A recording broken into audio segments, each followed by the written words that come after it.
In 2019, I told you how much YouTube pays a 10,000 subscriber channel. In 2020, 30K, and then 60K and 90K.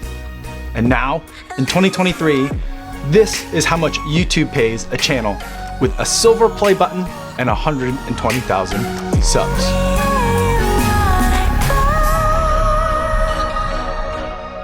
Yo, what's going on everybody? My name is Kofuzi and I'm a running YouTuber. I think that's really important to understand how much YouTube pays a channel with a certain number of subscribers or of a certain size. You got to take into context what kind of YouTube channel is, because that's going to make a big deal. All right, so what I'm going to do is I'm going to hop over to my computer where you can see all of my data in the YouTube Creator Studio. Now, I'm filming this on December 29th, so all my data is going to be for the entire 2022 year as of the day that I kind of took this snapshot of data that I'm showing you guys on December 29th. So the big number, let's put it up front, is that I made $34,488.77 from AdSense, plus also revenue from people that have YouTube Premium subscriptions. That also kind of funnels to me as well, although it's a very small percentage of my revenue, and that is that under $35,000 number. Now, some of the more important numbers to look at, and this gives you a little bit more context, are the RPM and the CPM. And then the RPM is $4.67, and RPM is revenue per mille, or revenue per mil, how much money I make per 1,000 views that get shown to people across YouTube. And there's CPM, that's cost per mil, which is $11.41. Now, the way that those two work out is that cost per mil is like, the way YouTube describes it is the advertiser focused one. So like if I'm an advertiser and I want to advertise on the Kofuzi channel or a channel similar to mine, I would have to pay $11.41 per 1,000 views where my ads get shown.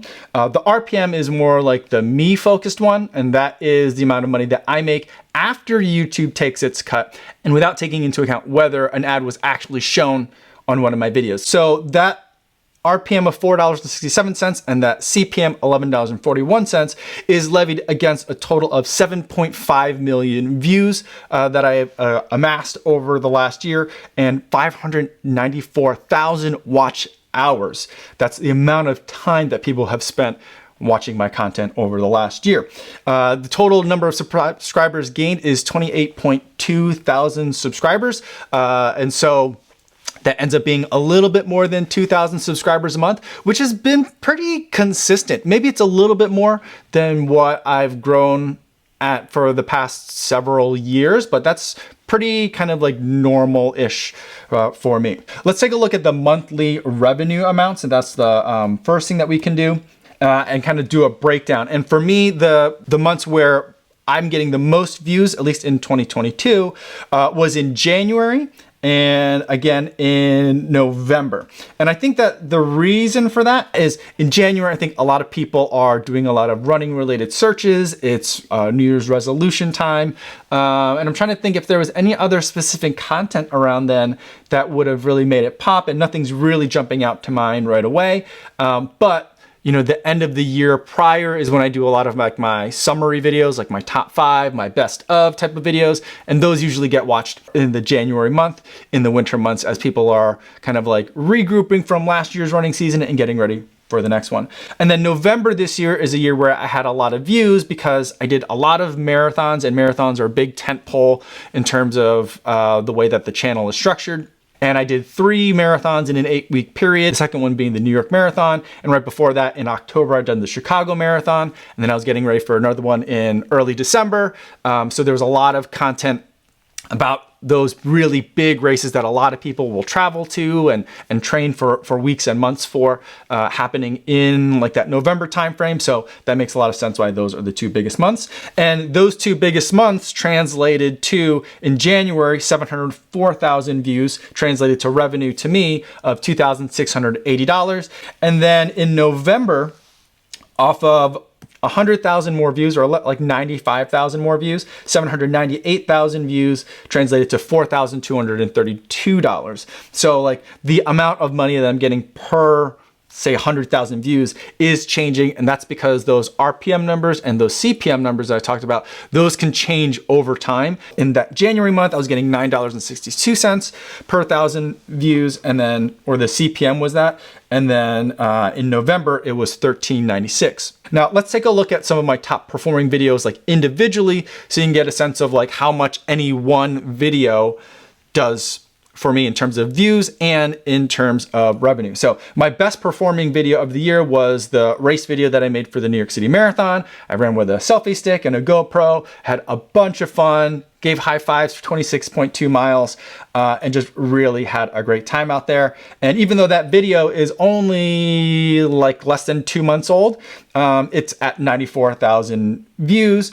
And it's made me $694. Again, because I think because of the time of year, that November timeframe, the CPM is high, $17.47 for that individual video.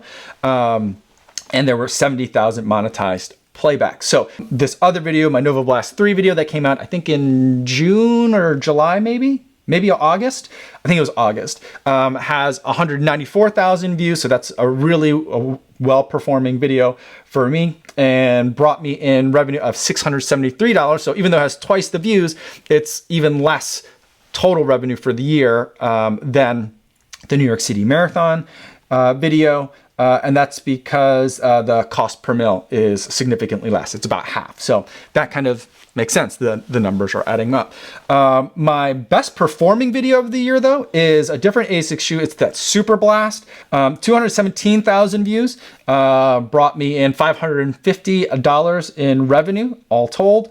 And that is from 116,000 playbacks. So a little more than half of the total views were monetized, and the CPM on that was even lower than the other two videos I talked about, $8.20. And so this is some of the ways that I kind of go through and look at how the videos perform. One thing that I'm noticing real quick is that when I talk about specific races, the CPM goes up really, really high. So Grandma's Marathon is a race I ran in June this year.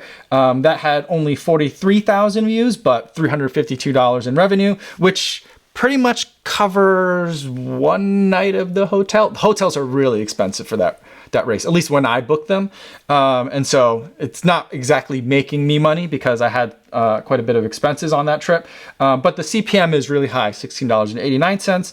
And then this other one here that has high is Chicago Marathon 2022, which had 59,000 views and $405 in revenue, which is pretty good because I stayed at a buddy's house for that weekend and I didn't have that many expenses.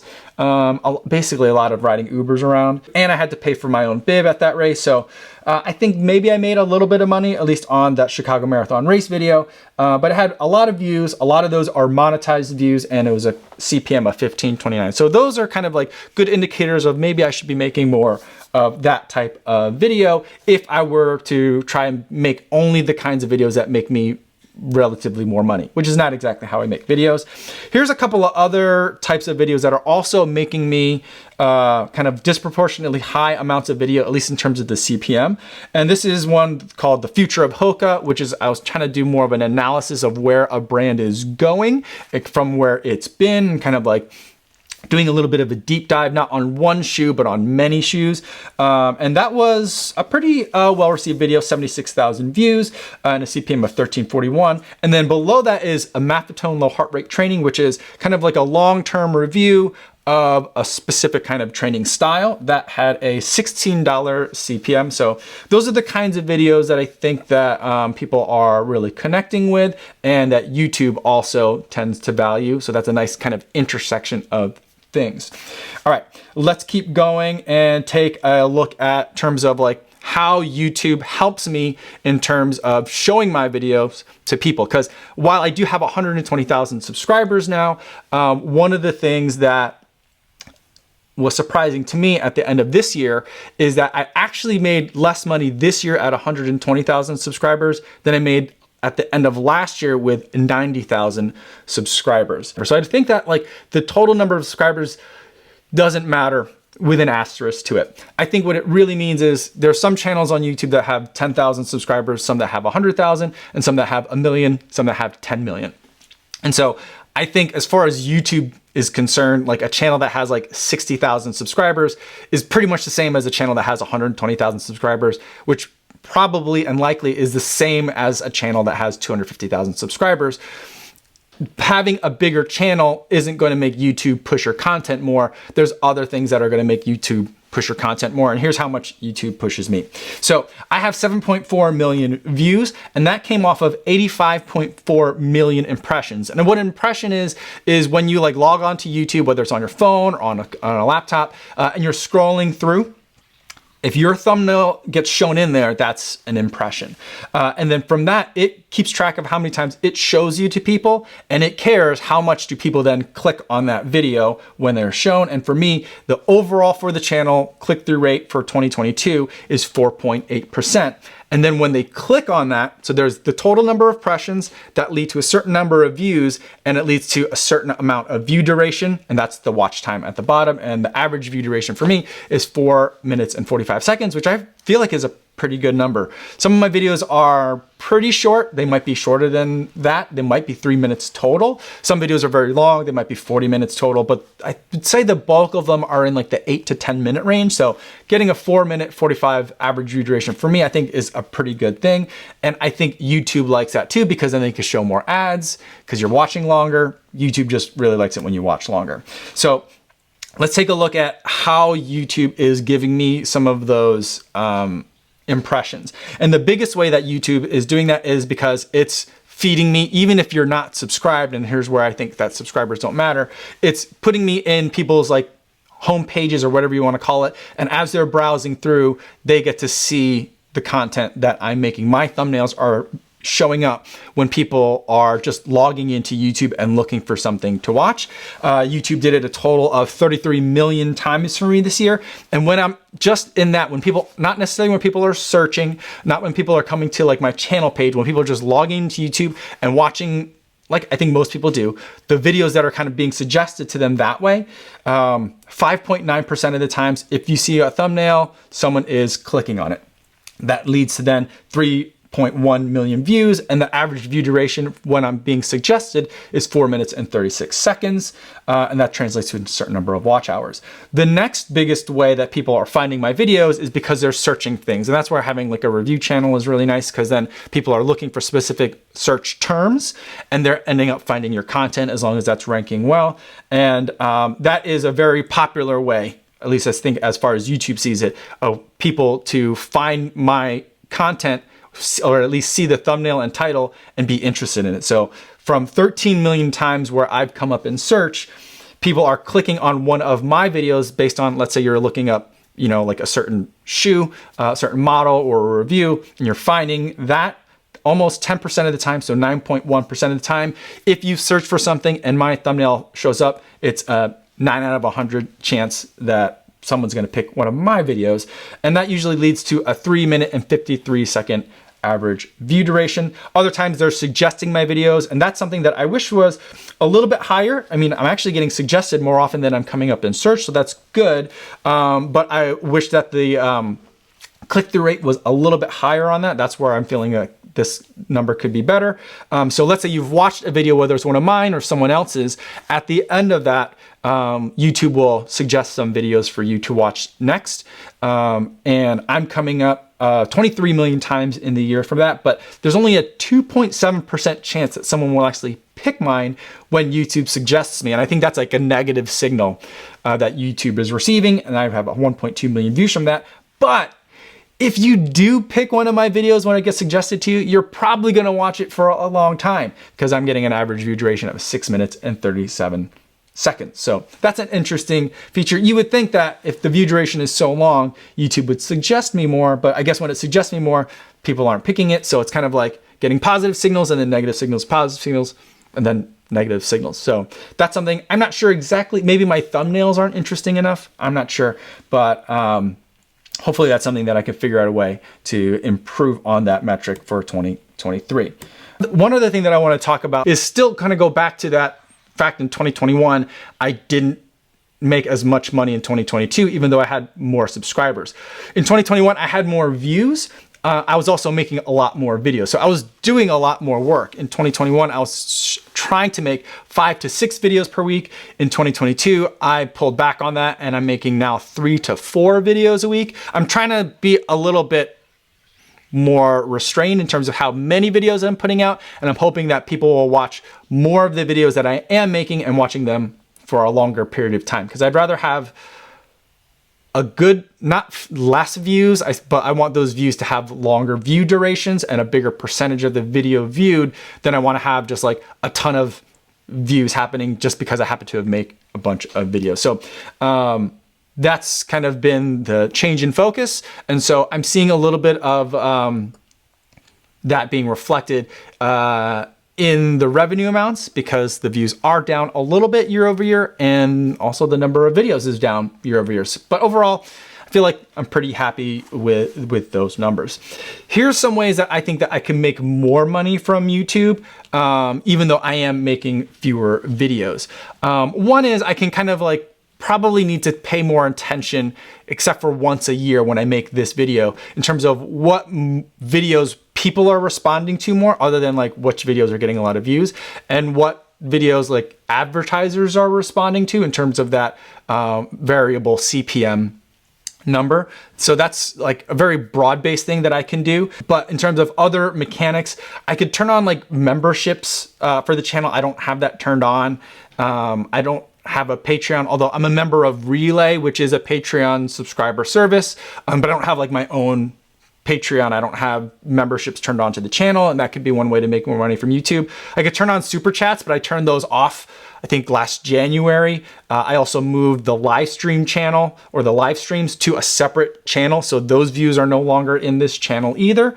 And I haven't turned super chats on that other channel. I don't know if I'm eligible for them yet, but I don't have that on either. And also a big experiment that I've been running for like a year and a half now is, or maybe 2 years now, is I turned off mid-roll ads on all my videos for a long time, with the hope that if there's no mid-roll ad to like kind of like encourage people to leave a video halfway through, then people will watch more of it to the end. And I think that that worked because I have a really good, in my opinion, a really good average view duration and average view percentage for my videos. But I also think that on the other hand, like I feel like I'm making better videos. Hopefully I'm making better videos. So I feel like even with mid-roll ads, they'll still stick around. At least that's my hope. So for 2023, I'm going to try turning the mid-roll ads back on. So I think even now, if you go back and watch older videos, that turns the mid-roll ads back on for those older videos. And then going forward, I'll just leave them on by default. So hopefully that's not going to annoy too many people. And hopefully I'll be able to still keep that average view duration and average view percentage viewed numbers high. If there's any specific metric that you're looking for in terms of anything that I've shown on my YouTube Creator Studio, feel free to put them in the comments down below. I'll show you guys everything that there is to show, or I can tell you answers to whatever it is you want to know about anything that you might be able to find in Creator Studio. One of the things that I did look, there isn't a way to find it quickly, but just interesting fact. I showed you what my highest performing video is. My worst performing video of 2022 was the one that I made with Greg, the brainless Fila collaboration shoe, way outside kind of like the normal scope of what this running channel does, is covering a fashion, I think, basketball shoe from Fila, which I've never run in a Fila running shoe before. So that was interesting. That didn't get that many views. That got like 2,500 views. That was the worst performing video. Shorts did even worse than that, but I'm not gonna count shorts. So if there's any like kind of like weird quirky facts like that that you want me to look up, let me know in the comments down below. I'll try to find that data for you if I can. That's all I have for today, everybody. Thanks so much for making it all the way to the end of this video. Hopefully you have a happy new year. Hopefully you have a successful year in 2023 if you are a creator. Hopefully you guys are staying safe out there on your runs or whenever you're doing whatever it is that you're creating on YouTube. And I'll see you in the next one. Yo, what's going on?